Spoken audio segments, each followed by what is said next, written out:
Good morning, everybody. Happy Wednesday. It's good to be able to spend a couple of moments with you this morning with our word for Wednesday.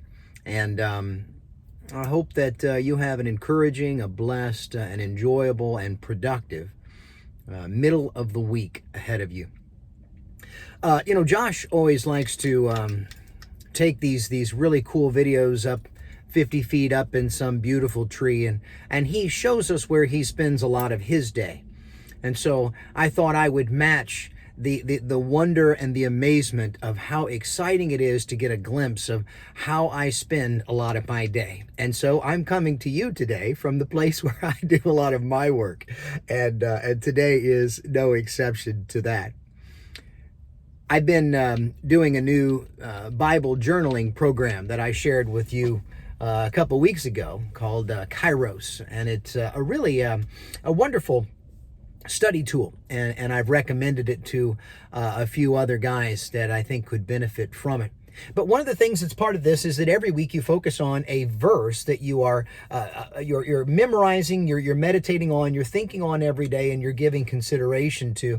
And this week I've been working on a verse from 1 Timothy chapter 1 verse 5.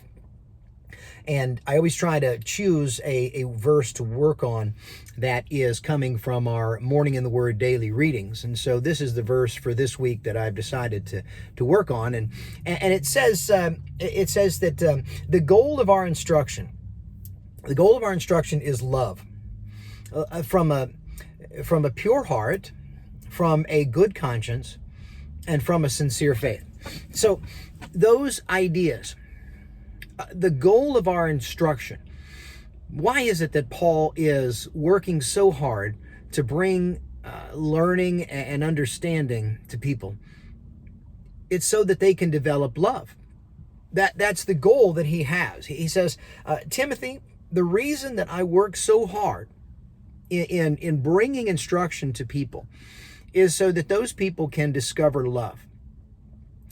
That's love in all ways. Love of others, love of God, love of service, love of enemies, love of self.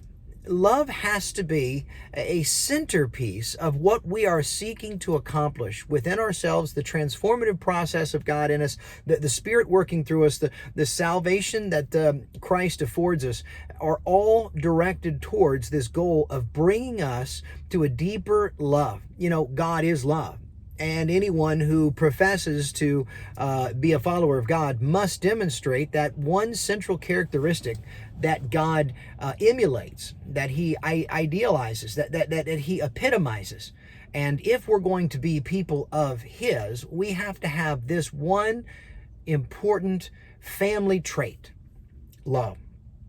So that's why he instructs us. That's why he writes all these letters. That's why he travels around the world speaking. And that's still the goal that we continue today. Why is it that we learn constantly? We learn constantly so that we can grow in our love. But notice here that Paul gives some very clear explanations for, descriptions of, details about this love. He says that it comes from a pure heart. He says that it comes from a good conscience. And he says that it comes from a sincere faith. Let's take those three things for a second and just kind of create a test, create a kind of a self-evaluation. First of all, how would you rate yourself? How would you rate yourself in your love? How loving are you? How loving are you of your brothers and sisters in Christ? How loving are you of the world around you? How loving are you of even those who don't love you? How loving are you of yourself? How loving are you of God? So as we start to unpack that in our minds, let's use Paul's criteria. Let's make a test of this. First of all, he says that you love from a pure heart. Let's check our motives. What is at the heart of our love? Are we loving because we can get something from it? Are we loving because it can benefit us? Are we loving because it makes us popular? It makes us likable? Or are we loving out of a pure heart? What are the motivations for our love? Second of all, what about our conscience? This speaks to our actions. Are we loving from good actions? Do our actions demonstrate love to one another, love to God, love to the world, love for ourselves? What about our actions? And third, our faith. Are the reasons good? Do we have the right why? We love because God first loved us. What is the overarching rationale for this person that we're striving to become?